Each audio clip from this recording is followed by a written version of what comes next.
Сәлеметсіздер ме? Бүгін кескіндеме сабағы екі кезеңге арналған, тақырыбы жылы мақамдағы натюрморт, грек палитрасы. Бүгінгі бірінші кезеңде қағаз бетіне үйлестіру құрылысын саламыз, түсін шешеміз. Натюрморт заттарына назар аударайық. Үш заттан құрастырылған: шәйнек, биіктігі ұзындау болып келген,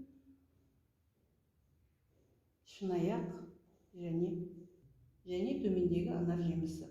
Бірінші кезеңде айтып отырмыз, қағаз бетіне үйлестіру кезеңін салу керек. Себебі мына конструктивті сызықты салу үшін, құрастыру үшін бірінші белгілеу керек, қай жерде қандай зат орналасқан қағаз бетіне. Сондықтан бір белгілеп жіберейік. Оны белгілеу үшін жобалап мынандай белгіні орналастырамыз. Биіктігін табу үшін ең енді жерлерін алып, енін биіктігіне бүйтіп салып, биіктігін табасыңдар. Тапқаннан кейін оны шәйнектің орналасқан бір жері, содан кейін оны шынаяқ орналастырамыз, жобалап мына жерде орналасады. Сосын анар жемісі. Сондықтан біз орталық композициясын белгіледік. Шәйнектің төменгі жерін белгілеп алып, енді жерін соны биіктігіне саламыз да, оны белгілеп аламыз. Екіден кішілеу болады. Сондықтан белгілеп, әр заттың табандарын орналастырып белгілеп алайық. Негізгі мына ортаңғы шәйнектің пішіні цилиндрге ұқсас. Әрине мына сызықтар түзу болу үшін қағаз шетінен, мына белгіленген жерлерінен алып алыңдар қағаз шетінен. Сонда барлығы дұрыс болады. Белгілеп мынаны белгілейсіңдер.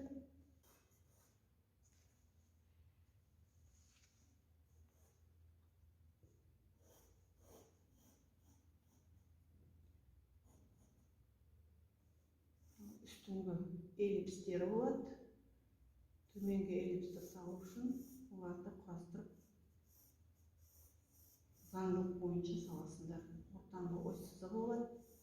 Үш сызық арқылы шығарасың.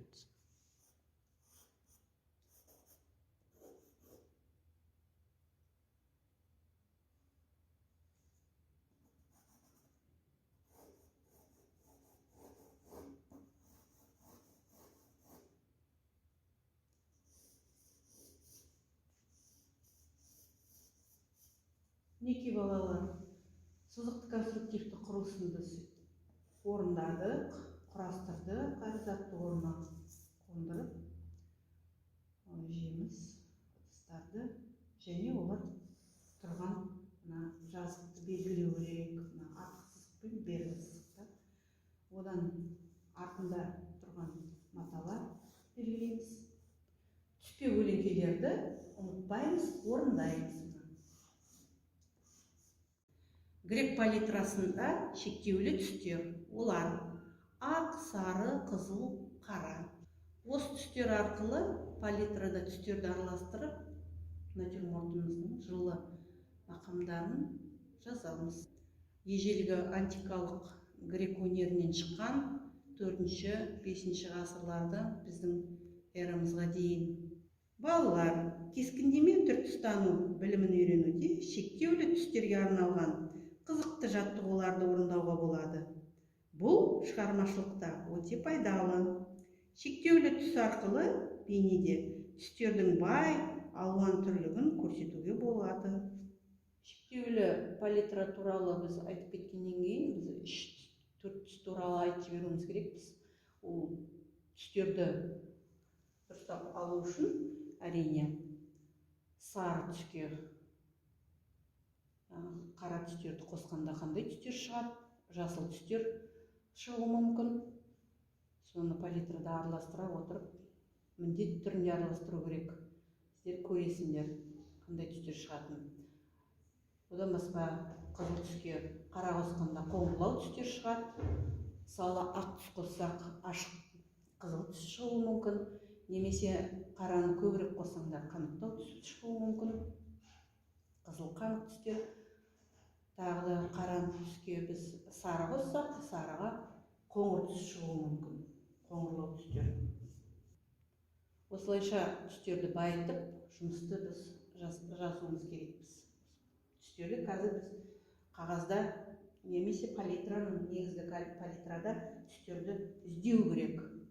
Кофейник дейміз, немесе шайнек дейміз. Соған қызылға қара қосамыз. Қара қосқанда ең бірінші біз түстерді жазғанда көлеңке жақтарын жазып кетуіміз керекпіз. Ең қанық жерлерін, көлеңкелерді. Қызылға қара қоссақ, бізде қоңыр түс шығып отыр.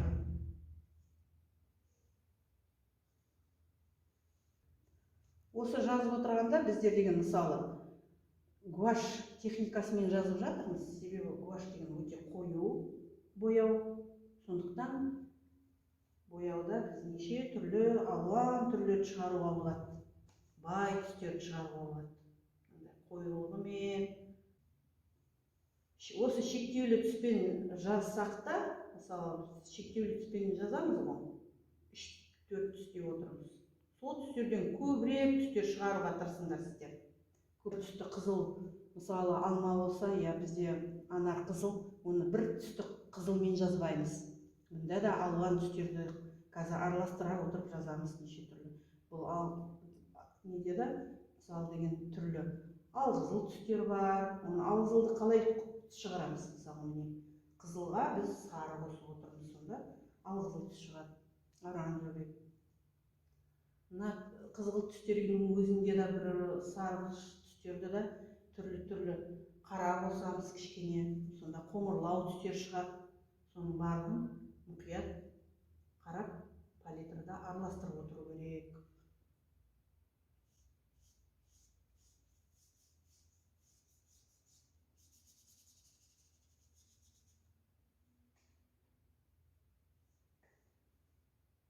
Сарғыш матамыз бар, сарғыш матамды оны тек қана бір сарымен жазбаймыз оны. Әрине ашық түс, ол түсте сарыға біз ақ қосамыз, араластырамыз. Қызыл қосуға да болады оған. Қызыл түс. Сол қызыл түсті қосқанда ақ қосқаннан кейін кішкене сары, қызыл, сондай ашық түс болып шығады.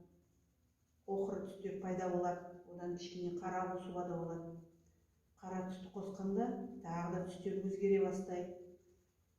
Ашықтан қаныққа дейін сондай түстердің барлығын іздеуге болады. Осы түстер негізгі натюрморттағы матаның түстері де осындай болуы мүмкін.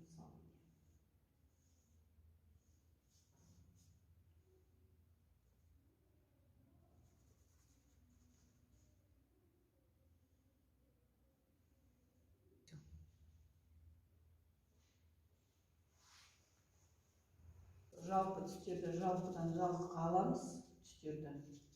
Сарғыш түстердің матаның түсі. Қоңыр қанық түстерді алдық, міне ашық қоңыр түстерді алдық. Осы түстердің бәрін жалпы алып, жазып тұтасымен алып түстерді жазамыз да, сосын оның барлығын бір-біріне байланысын іздейсіңдер. Ең соңында ол. Сонда түстердің барлығы бір-бірімен бір қарағанда бір түстер тұтас көрініп тұру керек. Ыдыстың барлығы түстері, маталар байланысы болу керек. Ал балалар енді бірінші осы сабақта біз қағаз бетіне үйлестіру кезеңін орындап, заттарды орналастырдық, құрастырдық. Грек палитрасынан түстерді алып, араластырып жаздық. Жалпыдан жалпыға түстерді шешіп, оның негіз түстерін жазып, келесі сабақта осы түстерді ұсақ түйек бөліктерін жазамыз, аяқтауға тырысамыз.